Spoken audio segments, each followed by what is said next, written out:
सर्वांना नमस्कार. मित्र, ट्युबरकुलोसिस म्हणजे टीबीची बिमारी म्हटलं, क्षयरोग, की आणखी माणसं घाबरतात. तर ह्या क्षयरोग दोन प्रकारे असतो. एक म्हणजे छातीचा, कॉमनली म्हणतात, ज्याला पल्मोनरी ट्युबरकुलोसिस म्हणतात, आणि छातीच्या बाहेर जे असतात त्याच्यामध्ये त्याला एक्स्ट्रा पल्मोनरी ट्युबरकुलोसिस म्हणतात. असा कुठलाच अवयव नाही की ज्याला ट्युबरकुलोसिस होऊ शकत नाही. सगळ्या अवयवांना तो ट्युबरकुलोसिस हा आजार पकडू शकतो. हे जंतू तिथं जाऊ शकतात. तर त्यापैकी आज आपण पोटाचा टीबी म्हणजे अब्डॉमिनल ट्युबरकुलोसिस, पोटाचा क्षयरोग, याच्याविषयी आपण पाहूया. तर हा पोटाचा क्षयरोग का होतो, कसा होतो, याची लक्षणं काय असतात, कारणं काय असतात, त्याचं निदान कसं केलं पाहिजे, त्याचे कॉम्प्लिकेशन काय असतात, त्या व्यक्तीला त्रास काय होत असतो आणि त्याच्यावर उपाय काय केला पाहिजे, हे आज आपण पाहूया. त्यापूर्वी doctor Ram Jawale channel subscribe केलं नसेल तर प्लीज सबस्क्राईब करायला. हा पोटाचा टीबी होण्यासाठी जंतू कुठून जातात पोटामध्ये? आपण छातीच्या टीबीला म्हणतो की श्वासामधून जातात, म्हणून छातीचा टीबी होतो किंवा फुफ्फुसाचा टीबी होतो. पोटामध्ये जाण्याकरता काय होतं की जेव्हा टीबीचा व्यक्ती खोकला करतो आणि बऱ्याच वेळेला त्याची थुंकी किंवा त्याचा बेडका हा मधल्यामध्ये गिळला जातो, आणि तो गिळल्यानंतर त्याच्यामध्ये जंतू असतात आणि ते जंतू पोटामध्ये जातात. तसंच कच्चं दूध पिलं आणि कच्चं दूध पिल्यानंतर किंवा कच्ची अंडी घेतल्यानंतर जर त्या प्राण्यांना ट्युबरकुलोसिस असेल, म्हणजे गाईला, म्हशीला किंवा त्या कोंबडी वगैरे यांना जर असेल, तर त्याचे जंतू त्या अंड्यामध्ये किंवा त्या दुधामध्ये आलेले असतात. ते दूध पिण्यात आलं तर त्याच्यामुळं पण हे जंतूमध्ये जातात. किंवा दुसरीकडचा शरीरातला टीबी, रक्तातून हे जंतू पोटामध्ये येऊ शकतात आणि त्याच्यामुळं पण हा पोटाचा टीबी होऊ शकतो. आता पोटाचा म्हणजे कुठल्या भागाला हा टीबी नेमका होतो? हा पोटाचा टीबी महत्त्वाचं म्हणजे आतडे पकडतो. लहान आतडे, मोठे आतडे, लहान मोठ्या आतड्याचं जंक्शन जे असतं, ज्याला आयलिओशिकल जंक्शन, हे जास्त त्याचं कॉमन ठिकाण असतं. तसंच त्याची जी मेसेंट्री असते, म्हणजे खाली जे त्याला दोर असतात आतड्यांना, ज्या दोरानं किंवा ज्या धाग्याने हे चिटकलेलं असतं खाली, आतडे सगळे लोंबत असतात त्याच्यावर, तर त्याला मेसेंट्री म्हणतात. तर ह्या मेसेंट्रीला पण हे ट्युबरकुलोसिस पकडतो. या मेसेंट्रीमध्ये जे लहान लहान लिम्फनोड असतात, गाठी असतात, तिथं पण ट्युबरकुलोसिस पकडतो. तसंच पोटामधले जे अवयव आहेत मोठे, लिव्हर आहे, किडनी आहे, स्त्रियामध्ये गर्भाशयाची पिशवी आहे, स्प्लीन आहे, हे असे जे काही अवयव आहेत यांना पण ट्युबरकुलोसिस होऊ शकतो. तसंच जे आवरण असतं पोटाला, म्हणजे वरच्या साईडनं आणि प्रत्येक अवयवाला वरून लावलेलं, म्हणजे त्याला जे पेरिटोनियम म्हणतात, याचा पण ट्युबरकुलोसिस होऊ शकतो. आणि जे मध्ये ओमेंटम असतं त्याचा पण ट्युबरकुलोसिस होऊ शकतो, म्हणजे याला गोतडं म्हणतो आपण, आतडं गोतडं, त्याचा पण ट्युबरकुलोसिस होऊ शकतो. म्हणजे टीबी हा इतक्या ठिकाणी पोटामध्ये होऊ शकतो. आता याच्यामधली चिन्ह कोणती आहेत, लक्षणं कोणती, कसं ओळखायचं टीबी? तर त्या व्यक्तीला सगळ्यात महत्त्वाचं ताप यायला लागतो. ताप हा इव्हिनिंग राईज टेम्परेचर म्हणतो आपण, संध्याकाळच्या वेळेला हा टेम्परेचर वाढायला लागतं. त्या व्यक्तीची प्रकृती अशक्त व्हायला लागते, त्याचं वजन कमी व्हायला लागतं, भूक कमी व्हायला लागते, आणि जोडून असेल छातीचा टीबी तर खोकला यायला लागतो. फक्त पोटाचा टीबी असेल तर खोकला नाही येणार. मधला जो भाग असतो पोटामधला, जिथं आतडे जे आहेत, हे आतडे, लहान आतडं जेव्हा मोठ्या आतड्याला मिळतं त्या जंक्शनच्या ठिकाणी तिथं सूज यायला लागते. म्हणजे पोटामध्ये उजव्या साईडला तिथं गोळा लागायला लागतो, तिथं निब्बर लागायला लागतं, तिथं दुखायला लागतं. जिथं अपेंडिक्सची जागा असते आपण म्हणतो, त्या ठिकाणी दुखायला लागतं. कारण त्या ठिकाणी काय होतं की सगळं अन्न थोडं पचन होऊन आल्यानंतर लहान आतडं तिथं संपत येत असतं, शोषण करण्याची क्रिया जवळजवळ झालेली असते, परंतु राहिलेला जो मल असतो हा तिथं जास्त वेळ राहतो आणि तिथं लिम्फॅटिक म्हणजे लिम्फ टिश्यू हा जास्त असतो, म्हणून तिथं हे जंतू जास्त त्या आतड्याच्या वॉलमध्ये तिथं जाऊन बसतात आणि त्या ठिकाणी त्याच्यावर सूज येते.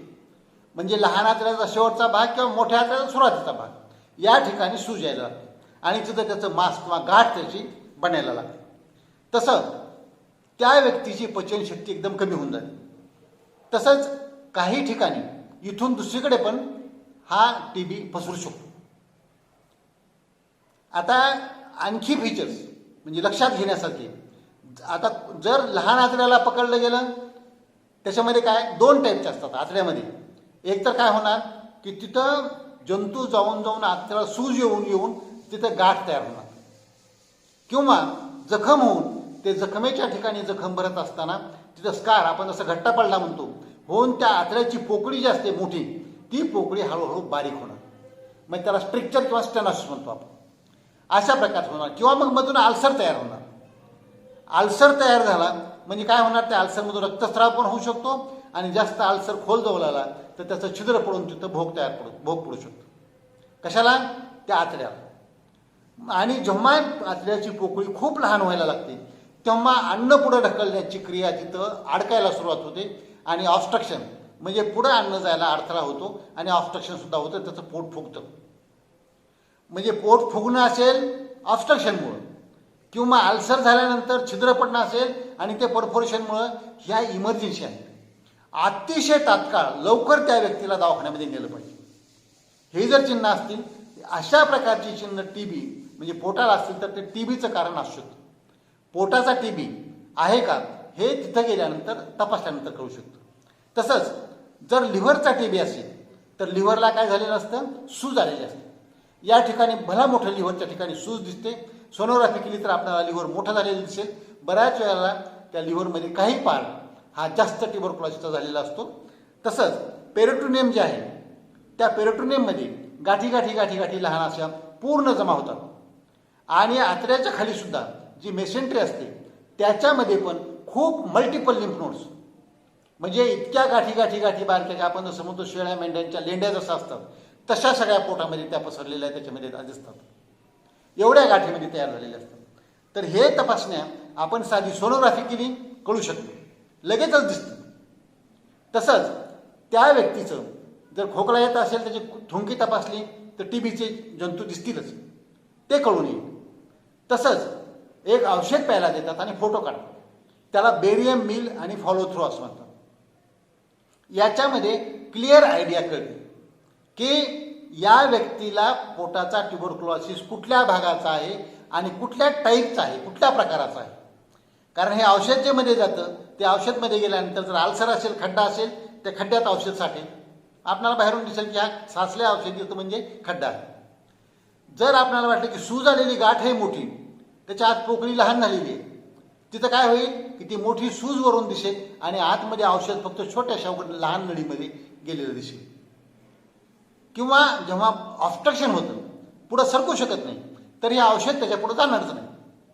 म्हणजे इथं ऑब्स्ट्रक्शन आहे, इथं ऑपरेशन केलं पाहिजे आणि ऑपरेशन करूनच हा मार्ग मोकळा केला पाहिजे. म्हणजे अशा प्रकारे हे जे तपासण्या आहेत, आता नवीन याच्याप्रमाणे CT स्कॅन, MRI सुद्धा याला उपयोगाच्या आहेत तपासण्या. पण औषध पिऊन केलेली तपासणी ही सगळ्यात चांगली आहे. साधा एक्सरे उभा राहून केला तरी सुद्धा आपण तो सुद्धा चांगल्या प्रकारची माहिती देऊ शकतो.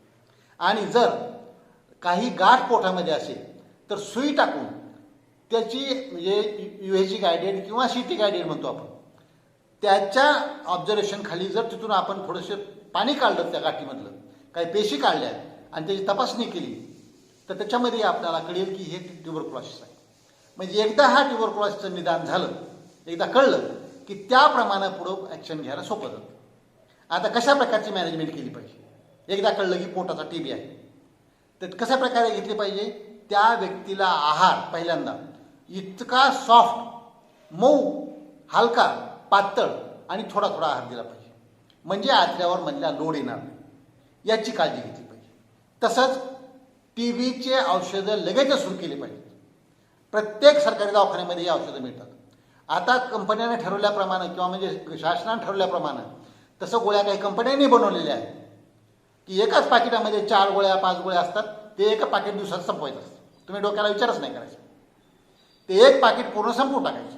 त्यात लिहिलं असतं सकाळी कोणत्या घ्यायच्या, दुपारी कोणत्या, संध्याकाळी कोणत्या. एक पाकिट एका दिवसात संपवायचं. किंवा काही नवीन पद्धतीमध्ये असं आहे की एक दिवस 8 गोळ्या काही घ्यायच्या आहेत, आठवड्याला 2दा घ्यायच्या आहेत. म्हणजे तुम्हाला ते डॉक्टर सांगतील, एकदा निदान झाल्यानंतर सांगतील की अशा अशा प्रकारे तुम्ही हे मेडिसिन घ्या. पण तो कोर्स हा पूर्ण कोर्स केला पाहिजे. बऱ्याच वेळेला काय होतं की सुरू केल्यानंतर 15 दिवसामध्ये 3 आठवड्यामध्ये त्या व्यक्तीला थोडा फरक वाटायला लागतो. त्याला वाटतं आता माझं राहिलं काही, पण असं नाही. हा कोर्स कमीत कमी न चुकता 6 महिने घेतला पाहिजे. 2 महिन्यानंतर वाटलं तर औषधामध्ये कमी जास्त प्रमाण केलं जातं. 6 महिन्यानंतर सुद्धा पुन्हा तपासून गरज असेल तर 1-2 महिन्याची औषधं पुन्हा वाढवली जातात. तर हा पूर्ण कोर्स करणं सगळ्यात अत्यंत महत्त्वाचं आहे.